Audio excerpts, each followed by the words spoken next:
On est déjà en finale de conférence, messieurs. Oui. Donc ça avance très très vite. On va se faire un petit bilan sur ce qu'on a pu voir depuis le début de ces playoffs. Une équipe peut-être un petit peu coup de cœur, même si elle s'est arrêtée un petit peu plus tôt dans le parcours. C'est ce que je vous demande. Est-ce qu'il y a aussi une performance individuelle qui vous a marqué? Je pense à Jalen Brunson qui est très fort pour les Knicks, même si ça s'est arrêté là face aux Pacers. Haliburton qui est très fort aussi, qui prend aussi un peu plus de leadership. On a parlé beaucoup d'Anthony Edwards qui va continuer donc avec les Wolves, là, qualifiés donc, contre les Mavs d'un certain Luka Doncic. Dites-moi un peu. Oui, non mais moi j'étais parti sur le coup de cœur, sur les équipes éliminées plutôt. Ce que tu veux. Qualifiées forcément, ouais. Mais même la finale de Conf Ouest, évidemment, me hype beaucoup plus que l'Est. Ok, Minnesota-Dallas. Ouais, c'est génial. Avec avantage à plutôt les Wolves, je dirais quand même. Ok, qui vont démarrer à domicile. Ouais, donc, quoi qu'il arrive, moi je pense que je serai supporter jusqu'au bout, c'est sûr, de l'équipe de l'Ouest, quoi. Parce que, imagine Dallas en finale avec Irving Doncic, c'est génial, quoi. Ce serait pas mal. Si ça arrive, ça veut dire à sortir les Wolves. Et si c'est les Wolves, évidemment, en plus, rien que pour Rudy, on est derrière, quoi qu'il arrive.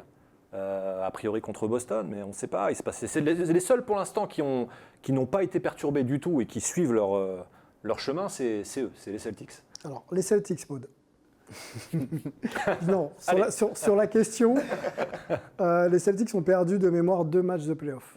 Est-ce que c'est un avantage pour eux parce que tu passes moins de temps sur le terrain? Ou est-ce que finalement, il faut des fois rencontrer un peu d'adversité pour être prêt quand ça va compter, c'est-à-dire les finales de conf et éventuellement les finales NBA?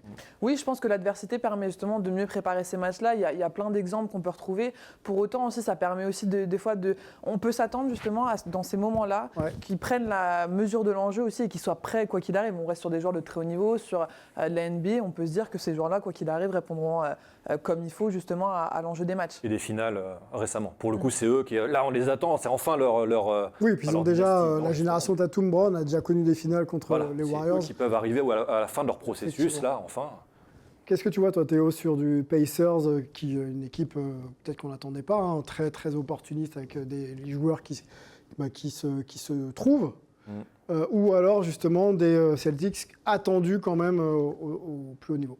Ouais, ça va être vraiment intéressant cette série, parce que j'ai trouvé que finalement, les Pacers étaient ils se sont transformés un petit peu au cours de ces playoffs. Ils se sont découverts une identité défensive dans la série contre New York qu'on n'avait pas vue jusqu'à présent, même si Rick Carlisle est un excellent coach défensif. Donc, malgré tout, je pense que Boston, sur le papier, est trop fort, je pense, pour que Indiana puisse être inquiété. Même sans Porzingis? Avec Porzingis, je pense que ça serait injouable quasiment. Sans Porzingis, par contre, ce que je pense effectivement, c'est ce que tu soulignais, c'est qu'il ne faut pas que Boston dorme. Parce qu'on a vu que Boston avait cette capacité à vouloir appuyer sur le bouton on-off, et il y a un moment, ça ne marche plus tout à fait. Et vu la puissance de feu d'Indiana offensivement, où ça cavale à non-stop, ils mettent une pression énorme sur la défense en permanence, je pense qu'il faudra que Boston arrive vraiment déterminé et préparé dès le début pour s'épargner des problèmes potentiels. Avec Siakam qui a apporté évidemment ce qu'on attendait de lui. C'est ce qui manquait aux Pacers, a priori. Non, je te relance. Si, très bon. Et puis moi, j'adore TJ McConnell, en fait, meneur de remplaçant, mais qui permet justement à cette équipe des Pacers d'avoir un rythme offensif intenable sur 48 minutes, ce qui est pas toujours le cas. Et puis, ce qui est intéressant, c'est à l'inverse ils sortent de la série face aux Knicks, là où ils jouaient, les pauvres New-Yorkais étaient trop diminués, mais je pense qu'Indiana, c'est limite l'une des rotations les plus longues, là. En tout cas, à l'Est, c'était la plus longue, avec il y a un roster vraiment complet. Donc, il y a beaucoup d'armes pour Rick Carlisle. Après, sur le talent et sur l'impact, Boston doit passer, je pense. Ça serait une énorme désillusion pour les Celtics s'ils n'accédaient pas à la finale. Mais attention à ne pas se faire prendre par surprise. Haliburton a dit, on a le meilleur banc de NBA, je crois. Ouais, et le meilleur meneur remplaçant, donc TJ McConnell aussi de NBA, qui est et on sait à quel point la profondeur du banc est importante. La hype Anthony Edwards. Oui. Est-ce qu'elle peut continuer? Est-ce qu'elle peut amener cette équipe de Minnesota jusqu'au final NBA, voire plus? Je pense que oui, il est incroyable. J'ai l'impression qu'on est en train en temps réel, d'assister à l'éclosion d'une superstar. On l'avait déjà vu en saison régulière. Moi, ce que je retiens de ces playoffs, c'est vraiment 2 choses. Qu'offensivement, on sait ce qu'il peut apporter, mais c'est sa maturité dans le jeu. Il n'a rien forcé quasiment. Je trouve qu'en termes de lecture de jeu, il a beaucoup progressé. Et défensivement, il est passé d'être décevant à être un bon défenseur. Et là, je trouve que sur ces playoffs, c'est un défenseur élite. Quand on voit ce qu'il a pu faire face à Jamal Murray, justement en défense sur l'homme, c'est hyper impressionnant. Et je trouve qu'il est en train de passer les caps à vitesse grand V. Donc pour moi, c'est la sensation des playoffs. Superstar en devenir en mode? Oui, et puis on voit certaines séquences aussi qui sont mises en lumière sur les réseaux où on le voit aussi vraiment leader Ouais, dans ce voilà, rôle-là. c'est ce que j'ai- Sa manière de fédérer l'équipe, de donner aussi des directives, c'est quand même impressionnant de voir justement ce qu'il propose. Donc il a la crédibilité d'être très fort et de plus en plus aussi défensivement et d'avoir ce leadership aussi qui émerge de manière très naturelle. Il se met à la bonne place. Il sait bien profiter de ses coéquipiers, là, le trio avec 4. Et même eux, pour le coup, la place qu'ils savent donner à Gobert, même quand ils en parlent après dans les. Je sais pas si tu as vu sur le shoot, si. le shoot improbable. Ça à rigole un Nowitzki. peu, mais il y a un peu de respect Et quand même. après, ils disent, ouais, c'est à ce moment-là, on a compris que ça allait rien bien se pouvait nous passer. arriver, c'était un peu pour chambrer, mais en même temps, toujours le valoriser. Est-ce qu'il n'y a pas une opposition de style avec les Mavs à venir, très Ouais. fort sur les lignes arrière? Mais ce match, franchement, Là où cool. effectivement peut-être Minnesota est plutôt au-dessus à l'intérieur. Est-ce que c'est pas ça un peu le match-up qu'il va falloir arriver à gérer? ouais, ça va être génial à voir. En tout cas, non, franchement, c'est Ouais. les duels, enfin avec le Doncic Irving, encore une fois, je reviens là-dessus, c'est génial de les voir là quand même. Enfin, on n'aurait jamais parié un copec dessus. C'est vrai que c'était pas un duo annoncé vraiment très complémentaire au départ. Je ne sais pas si Non, les deux aiment bien la balle. C'était un peu compliqué de voir que ça allait pouvoir marcher Ça entre les s'est deux. fait quoi. tout juste. Au moment du trade, j'y croyais pas du tout. Quand Kyrie Irving arrive à Dallas, je voyais pas du tout comment ça pouvait fonctionner.